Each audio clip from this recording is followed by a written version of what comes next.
உங்களுக்கும் யூரின் போகும்போது சொட்டு சொட்டா வருது, ரொம்ப எரிச்சலாவும் இருக்குதா? அப்பனா நீங்க இந்த ஜூஸை ஒரே ஒரு டைம் மட்டும் குடிச்சு பாருங்க. அட ஆமாங்க, இன்னைக்கு எங்க பசங்க 2 பேரும் என்கிட்ட வந்தானுவா. நானும் என்னடாச்சு அப்படின்னு சொல்லிட்டு கேட்டேன். ப்ரோ, இவன் என்னுடைய ஃப்ரெண்டு தான் ப்ரோ, இவனுக்கு என்னன்னு தெரியல, அடிக்கடி நீர் கடுப்பு வந்துடுது.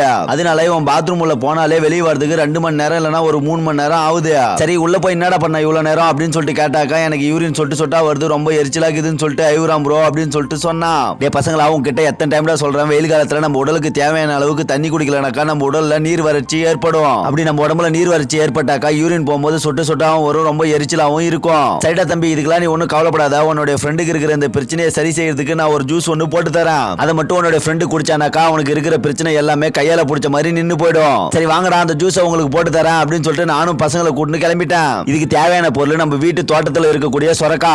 ஏன்னா இந்த சொரக்காவில தான் அதிகப்படியான நீர் சத்து இருக்குது. இந்த சொரக்காவை ஜூஸ் போட்டு குடிச்சாக்கா தலையில நெல்லெண்ணெய் வைக்கிறதுக்கு சமம்னு சொல்லிட்டு எங்க ஆயா சொல்லியிருக்காங்க. அதனால இப்ப நானும் இந்த சொரக்காவை வச்சு எங்க பசங்களுக்கு ஜூஸ் தான் போட்டு கொடுக்க போறேன். முதல்ல அந்த சொரக்காவை 2 கட் பண்ணிட்டு மேல இருக்கிற தோலெல்லாம் சீவிட்டு நல்லா பொடி பொடியா கட் பண்ணி எடுத்துக்கணும் இந்த மாதிரி. அதுக்கப்புறம் கட் பண்ண சொரக்காவை எல்லாத்தையும் ஒரு மிக்ஸி ஜார்ல போட்டுட்டு கூடவே 2 துண்டு இஞ்சியும் போட்டு கொஞ்சோண்டு தண்ணியை ஊத்தி நல்லா கரகரன்னு அரைச்சி எடுத்துக்கணும். இப்ப நமக்கு தேவையான சொரக்கா ஜூஸ் கிடைச்சிருச்சு. நானும் ஒரு வடிகட்டியை வச்சு நல்லா சுத்தமா வடிகட்டி அதை எடுத்து தம்பி கிட்ட குடிக்க சொல்லி கொடுத்துட்டேன். தம்பி, இந்த ஜூஸை அவசரப்படாம பொறுமையா குடி. இந்த ஜூஸை குடிச்ச கொஞ்ச நேரத்திலே உன்னோட உடம்புல நல்ல ஒரு மாற்றம் தெரியும். இதுக்கப்புறம் வெயில் காலத்துல எங்கேயாவது வெளியே போகும்போது இந்த சொரக்காவில ஜூஸ் போட்டு குடி.